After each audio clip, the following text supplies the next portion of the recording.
Hi, I'm Sharaad Kuttan and welcome to Let's Talk, the show that brings you the most important conversations in art, culture and ideas.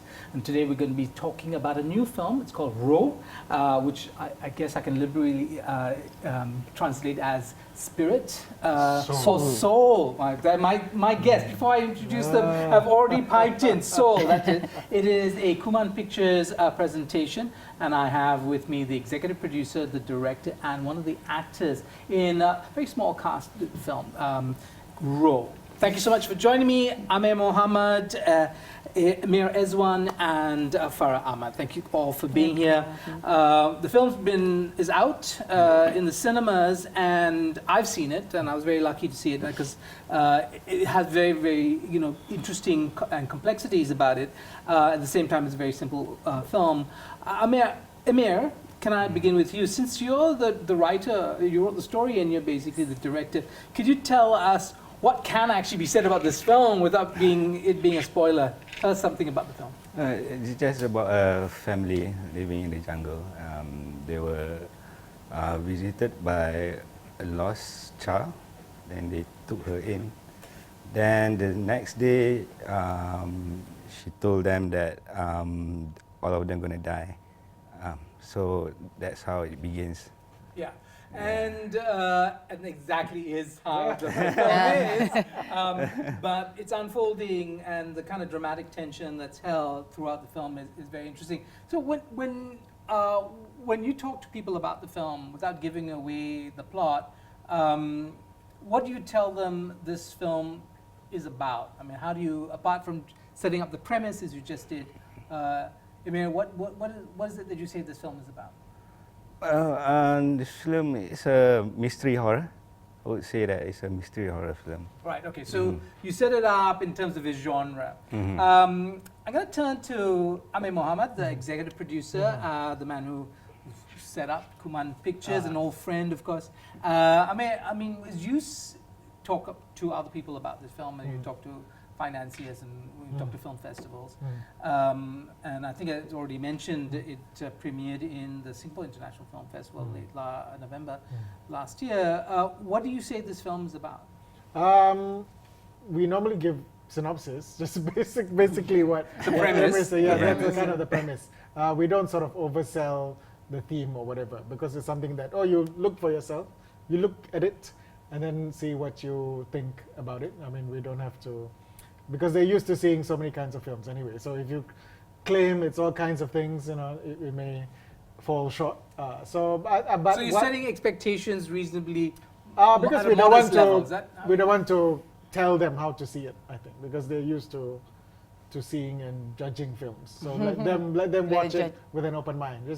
It's a new film from Malaysia, new director in the horror genre, but minimalist, contained.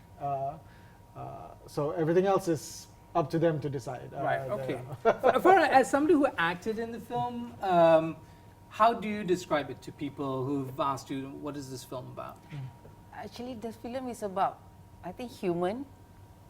How human react with the human, and the second voice, the third voice in our head, actually, for me. In the director, in the film, in a dark horror, but if you concentrate and listen the dialogue, it's all about us. Okay. Human, yeah. I agree with you. I think that's a wonderful description, especially that third voice thing. And I want to come at Emir to explain, since you wrote this, and you're obviously young enough to have imbibed all that is the horror genre. Is this third voice an adequate description of what you were trying to bring to the story? I mean, in a way, you're always asking yourself, right? Whenever you do something or make a decision, whether it's genuinely you or what makes you do certain things. So is it influences of your family also could be another thing surrounding. So it's a very complex human nature anyway. So yeah. Right, okay. And of course in the film, Farah, you played the mother, right? It was a central role. And you're very feisty. I love it when you are perched on the tanga and you're having a little smoke. It's a lovely scene, and you bring so much energy to the role. Oh, so thank you. Great stuff. And I think maybe this is the point we can talk about casting, because one of the other things about this film is the look, right? So, I mean, you're all beautiful people in your own right, but it's not kind of conventional. What you've come to see is the kind of conventionally beautiful people of Malaysian local cinema, you know, and that, right? I mean, was that a deliberate choice in your view? No, I mean, in terms of how we cast also, we look at first of all talent. So we had So apart from that, and because some Acting like talent. for example Farah, coincidentally she has a daughter who acts also. So that's an advantage for us in a way that there are things that are genuine in the relationship of a mother and a daughter, right? So if you have that, it's an advantage. Right. Is this Putri Kasih? No, No, Mia Mia. Farhana. Mia Farhana. Okay, so the other actors in this are Namron, because it's a well-known name, you know, just off the success of Wantu Jaga. Also Harith Haziq, Junaina Lonjong, and Putri Kasih. I just want to mention them. I mean, in terms of the commercial viability of films, right? In so many films are driven by big names and celebrities, and you kind of they're there partly to get the box office kind of revved up. Apart from Namron, are these names well known in the Malaysian? Because I think it's kind of a phony way to make a film. Like now it's very common for financiers to look at like Instagram followers, but those Of never the worked. actors, of the talent. actors, yeah. Okay. But those never worked because the biggest flop from last year, I can tell you, the combined Instagram followers of the lead actors are 3 million, and not even 1,000 people paid to watch it. So it's So that proven premise that is it's not blown out of the water. Yeah, yeah. Okay. I think because in Kuman Pictures we keep the budgets relatively low. I mean, they're not micro budget. They're like 360,000 in this case? Yeah, so it's what in Astro you'd call a super tele budget. Oh, is that what we call it in Yes, Astro? yes, Okay, yes. super tele. Okay. So we can afford to give the director much more creative freedom, and we don't interfere with things like casting and location Right. and things like that. As Yeah. long as they get it done and it fits in the horror or thriller genre, because that's what we do. Yeah. Okay. Farah, how many Instagram followers do you have? Oh.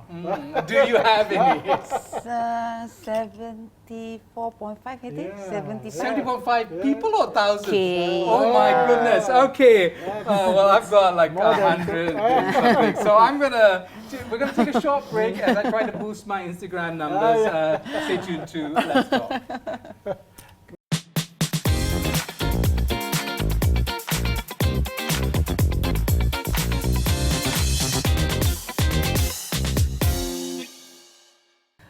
Amir is the executive producer. I want to start with, okay, you're putting this together, right? A film is art, but it's also a commercial kind of enterprise, right? And so you had to bring those two things together. You chose Emir, I understand from what I've read in reports, because of a short film he made in 2016, 10 ringgit or 10 ringgit. And tell us why you kind of accepted him into this thing, and then we'll ask him why he accepted you. Because I think when you hire people, you want people who are nice to work with. But the films they make don't necessarily reflect their personalities, do they? No, not nice as in like happy, go, that kind of thing. But they're easy to work with, pleasant to work with. They don't argue about every single thing. Yeah. So Kuman Pictures just started with this experiment where let's try and give 3 different directors, all of whom I know personally. Let's give them creative freedom, see what they come up with, and then see what happens. Because what's the worst that could happen? Oh, you could just lose some money. Okay. Well, of course, for people who don't know you, money can be found. Money can be found, yeah. You, of course, well known for kind of really nurturing independent cinema in Malaysia 20 years ago, I think, with films, your own films. And then, of course, you went on to becoming a very interesting publisher with Fixie and such. And so you have, this this cachet around you, and I guess you bring that to Kuman Pictures. So for you, Emir, I mean, why work with Amir Muhammad, not one of the big guys who's going to like put #1 million ringgit or more on the table for you? Why do you want to work with this fella? Why did you turn down Berita? I think only Amir trusts me. I can't get anyone to fund this kind of film. Why? Really. What is particular or peculiar or difficult about your film that others might not want to fund it? I mean, first of all, it's a horror film without jump scares. So that's like no, you know, for most producers out there. A jump scare is what? When you just leap out of your something like jumps on the side of the looking screen. in the mirror, No then you wipe it. Oh, there's somebody there. Somebody Okay, there's that's a jump something. scare. There's somebody under your bed, but there isn't. And then you get out from under the bed and it's there waiting for you. Okay, that's a jump scare. And You can watch a film like Pusaka. It's full of it. Okay, so what? And they did it very well. Pusaka. Okay, I want to say this though. It might not be a film with jump scares, but it does have some scary moments. I mean, and that really got conjured up, I guess, through your directing. In a sense. I mean, who are you influenced by? I mean, where do you get your visual vocabulary? I mean, there's a lot of things out there. Films, books, anything at all, really. Okay. Yeah. You have been reported saying Oni Baba, 1964 Japanese classic. Is that right? I mean, the Japanese aesthetic, something that. Yeah, I mean, even the premise, you know, is because the film is during wartime. So that's where I had the idea. I wanted to do my film in a way in the same kind of isolation, the same kind of feeling to it. Yeah, right. that's how it This is started. very interesting. And Farah, I mean, help me out. There was something about the way the clothes you wore or the place or something. I could not imagine what part of Malayan history this was. I mean, it was clearly kind of Malay society, but somewhere in the rural area there was a kampong across the river. But you really didn't know where. It wasn't Perak, it wasn't Selangor, it wasn't anywhere really. In terms of acting out this role, how did you imagine it? Where in time were you? Which part of Malaysia were you in? I know this was shot in Dengkil, but okay. But apart from that, It for me, reveals it's the easy for shocking me truth. because I just asked the director which part of the community from, what year, what generation. Okay, right, I just follow. and he gave that background to you. Yes, Okay. it's more easy. Okay. No, I mean, very interesting because in many ways the film doesn't let on these things. Becomes sort of almost unimportant. Was that your intention? Yeah, I mean, the part of this story is to make the audience feel like this is a myth. You know, after you watch it, it's like a myth, an urban legend. So I want to have that kind of feeling when people watch it. Okay. So, and is there an urban legend related to the kind of characters, Thor and Pemburu and all these? Are these really, is there an urban legend? It's not like Orang Minyak. I mean, everybody knows Orang Minyak. This wasn't quite the same, right? Pemburu Hantu is actually a legend. Oh, Pemburu Hantu is a legend. It is a legend, yeah. And so, I mean, you know, looking again from the audience perspective, do you think they could relate to these characters, especially if they're sort of kind of not in history, as it were? Because I think in Malay cinema also there's a tradition of what they call Purba movies, which are set in a non-time, non-place. And a lot of films in the studio era had that. Because you know, there's a kind of, there will be Putri, there will be Raja, but it's not a specific Raja. And in terms of costume, it's kept quite vague. Sometimes there'll be like Arabian influence, sometimes not. So I think that's quite a familiar thing already. It's of Malay cinema. Okay, so it's not something so unusual. Farah, I was talking about your clothes because I was trying to figure out where are these clothes from? Did you have a sense of your costume? Was it did the costume person tell you why your costumes were like that? I think that one, Yeah, the I mean, director Actually, we need to answer refer directly because we refer a lot of actually Malay yeah. like images. ethnographic photographs. Yeah, it's a lot, which is sort of a bit similar. So it's more of like mix and match. Yeah. But I remember one point, there was some really beautiful batiks, batik cloth involved, and I won't say exactly how they emerged because that would be giving away part of the plot. Okay, we're going to take a short break now, and we'll be back with more. Stay tuned to Let's Talk.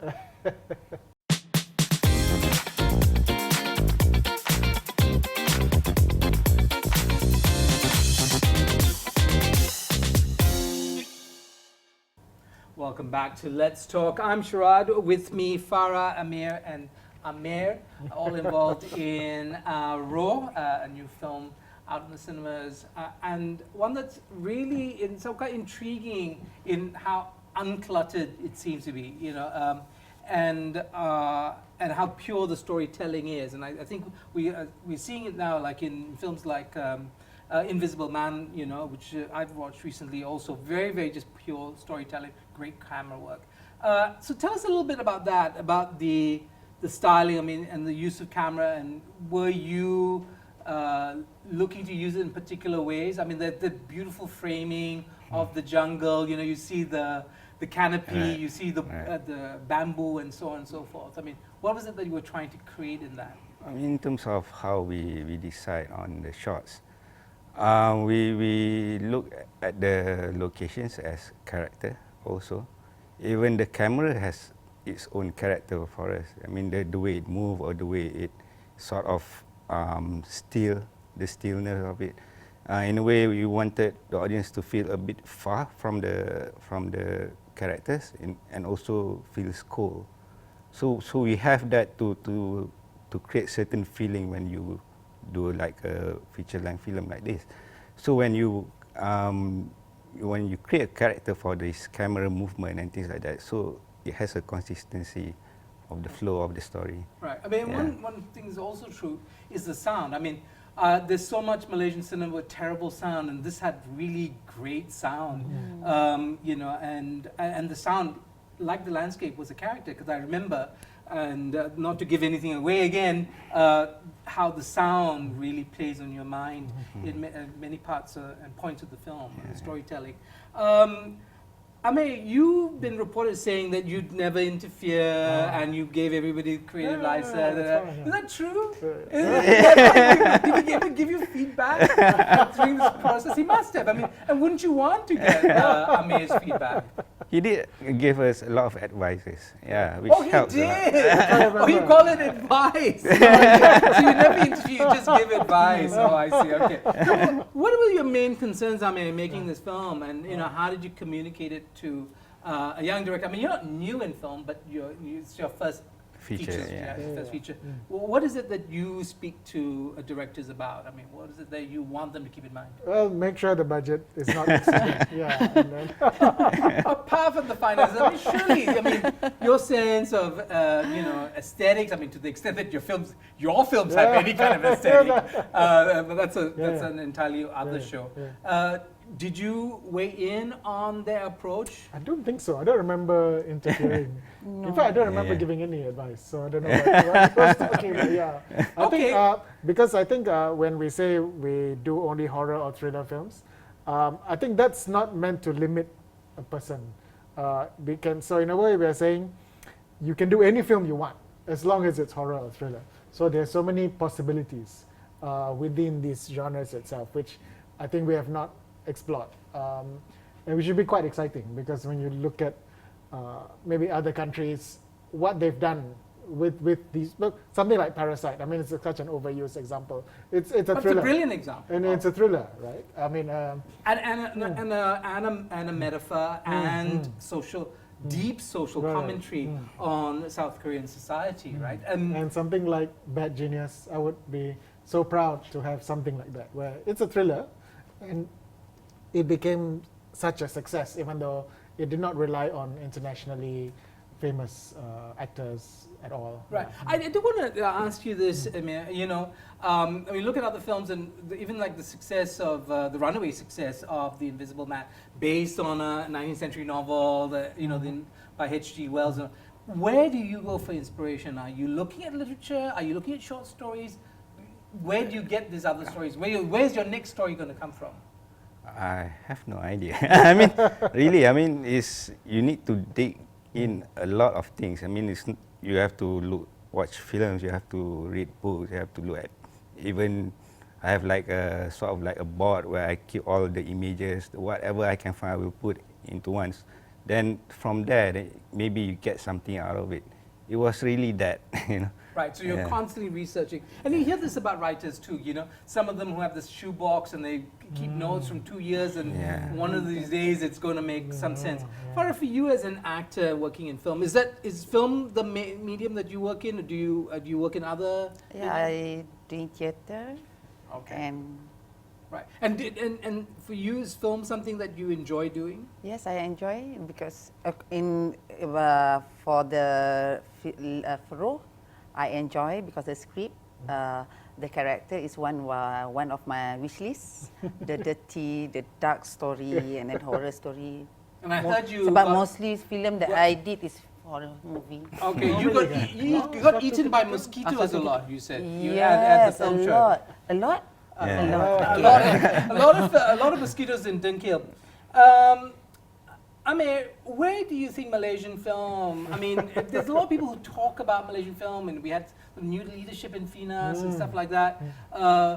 You know, can government really help, or should we just ignore government? I mean, and that's been your philosophy and mantra, I think, for the last 30 years that I've known you, is to just ignore the state and just do it, right? You just do it. But can government play a role in helping a local filmmaker? They can develop by encouraging, because I think what is severely lacking, because every time they announce things like, oh, there's development fund, then all these people will try and get money from them, right? So for a long time that was the problem. I think a more core basis should be film appreciation, like how many Malaysians actually watch Malaysian films, and if the number is low, why? So what can be done to get Malaysians excited about Malaysian films? I think that is. But haven't there been some runaway box things. office hits, local films? Yeah. Definitely. Yeah, okay. yeah. But are people now trying to reverse engineer it and say, well, okay, some so of that, yeah. So what is it for you as a? What's your next step for you, Emir? I mean, in terms of being a director. So now that you've kind of gotten to the director thing, are you looking to do a box office, big hit, big budget, celebrity actors? Maybe not. It really depends. At the end of the day, for me, it's the story. I need to make sure that I have the heart to do it because of the story. Okay, so do you consider yourself a fairly temperamental artist type, not pragmatic, looking at the numbers, but you're more like a... Because I don't see myself as a film director, really. You know, I like to do it, and I think if the story deserves to do, and that's how I approach it. Okay. Yeah. Farah, do you think there's enough support for actors? I mean, do you have enough work during the year to make a living, to kind of live, you know, the kind of life that most middle-class Malaysians want to live? I mean, is it possible to do it as an actor? Actually, it depends on the actor, where they want to go. Like me, I'm not good to what I say for the red carpet. I'm not. Oh, you don't? There's no... I went to the red carpet, but I'm not eager to, okay, this year I want to get there. Okay, my achievement I want to know. Like I just said, I more think about the script and the character and the production. Is it okay? There's nice production? Okay. Nice work together, can go. Wow, you're working with purists. Okay, I mean, the last word for you. I mean, tell us where Kuman Pictures is going next. You back 3 directors. What's next for Kuman? Well, it's a vehicle, so a vehicle can be driven off the cliff anytime. Like in Thelma and Louise, kind of driven off. Yeah. Or after Dari you shot Jemapo, Manchester, if you remember. Driving off into the sky. You can either drive off a cliff or you can fly. So it's up to you. Oh, it's up to you. But what do you want, Amir? I hope to make interesting small movies with interesting people in a fun way. Yeah. Wow. So so it's a real personal project. This Kuman Picture. It has to be enjoyable. I can't imagine why anybody will want to do something if they don't enjoy it. Yeah. Wow. Okay, wonderful last words. Okay, thank you guys for being with me on the show, and I wish you all the best success. Big office, big box office Big success. office. Okay. No office. So I've been speaking to Amir Muhammad, executive producer of ROH, together with its writer and director Emir Ezwan, and also one of its actors, Farah Ahmad. Other actors in the film include Namron, Junaina Lonjong, Mia Fahana, Harith Hasik, and Putri Kase. Small cast, powerful story. I'm Sharaad Kuttan. This has been Let's Talk, only in Astro AWANI.